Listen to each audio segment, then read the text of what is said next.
सफलता का कोई मंत्र नहीं, यह तो परिश्रम का फल होती है। Hello everyone, my name is Manjeet Kaur. Welcome to our YouTube channel Sainik study point. हमारे पिछले वीडियो में हमने बात की थी व्याकरण के बारे में, और आज का जो हमारा टॉपिक है वह है भाषा। भाषा क्या होती है? जिस साधन के द्वारा हम अपने विचार बोलकर या लिखकर प्रकट करते हैं उसे हम भाषा कहते हैं।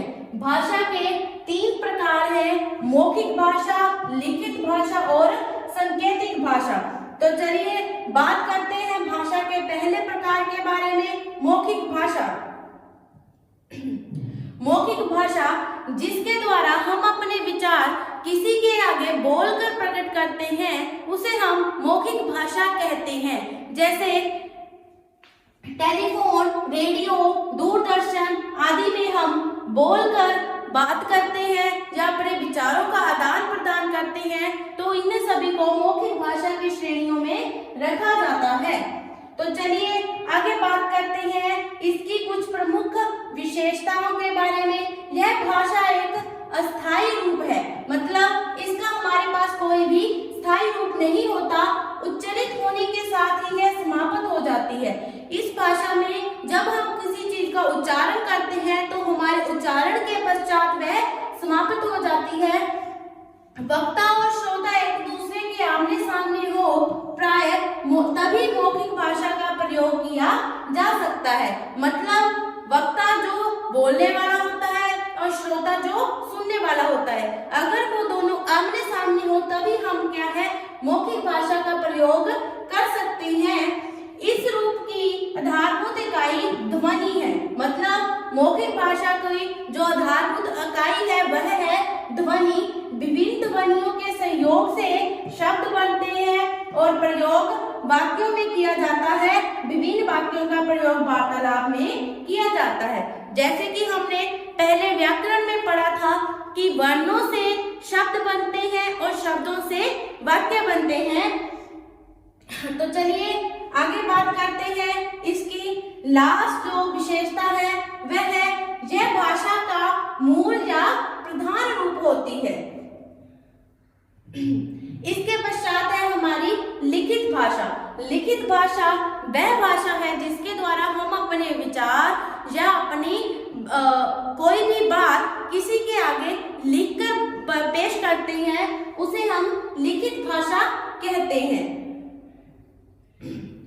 जैसे उदाहरण के लिए पत्र हो गए, समाचार पत्र, कहानी, जीवनी आदि, ये सभी लिखित भाषा के ही प्रकार हैं।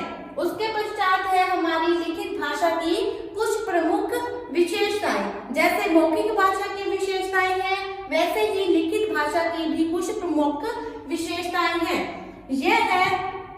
यह भाषा का स्थायी रूप है।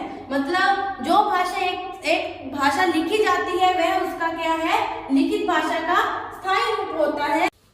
इस रूप में हम अपने भावों और विचारों को अनंत काल के लिए सुरक्षित रख सकते हैं। मतलब जो हम अपने विचार या अपने भाव किसी के आगे लिखकर प्रकट करते हैं तो हमारे पास उसका एक परिमाण होता है, उसे हम बहुत लंबे समय तक सुरक्षित रख सकते हैं। नेक्स्ट है यह रूप, यह अपेक्षा नहीं करता कि वक्ता और श्रोता एक दूसरे के आमने सामने हो।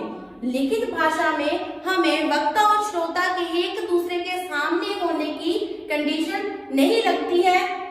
हम दूर बैठे ही किसी को लिखकर, खत लिखकर या पत्र लिखकर अपने विचारों को प्रदान कर सकते हैं। उसके पश्चात हमारा आ जाता है इस रूप की आधारभूत इकाई है वर्ण, जो उच्चारित ध्वनियों को अभिव्यक्त करते हैं।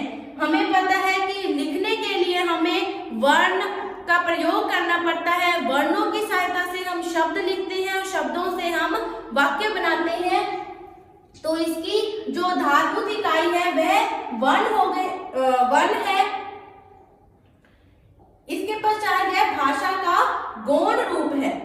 चलिए आगे हम बात करते हैं भाषा की तीसरी प्रमुख टाइप के बारे में, जो है सांकेतिक भाषा।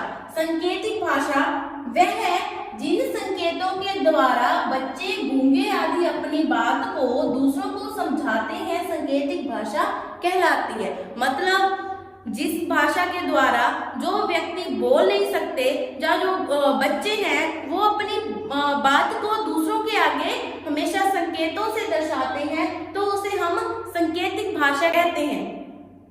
इसकी एक आसान सी उदाहरण है जो है जैसे कि चौराहे पर खड़ा हुआ सिपाही। वो क्या है, जो ट्रैफिक सिपाही होता है वह लोगों को हाथों से इशारे करके बताता है कि किस डायरेक्शन में जाना है, किस में नहीं जाना है, तो वह भी हमारा सांकेतिक भाषा का एक प्रमुख रूप बन जाता है। उसके आगे हमारी है भारत की प्रमुख भाषाएं। भारतीय संविधान में 22 भाषाओं को मान्यता प्रदान की गई है, जो इस प्रकार है। संविधान में मान्यता प्राप्त है वह है संस्कृत, हिंदी, सिंधी, तमिल, तेलुगु, मलयालम, गुजराती, मराठी, पंजाबी, कोंकणी, कश्मीरी, उर्दू, उड़िया, असमिया, कन्नड़, बंगला इत्यादि। तो यह है वो भाषाएं जिन्हें हमारे संविधान में मान्यता प्राप्त है। तो आज का हमारा टॉपिक यहीं पर समाप्त होता है। अगर आपको हमारा ये टॉपिक पसंद आया तो हमारी वीडियो को लाइक करें, शेयर करें और चैनल को सब्सक्राइब करें। जय हिंद।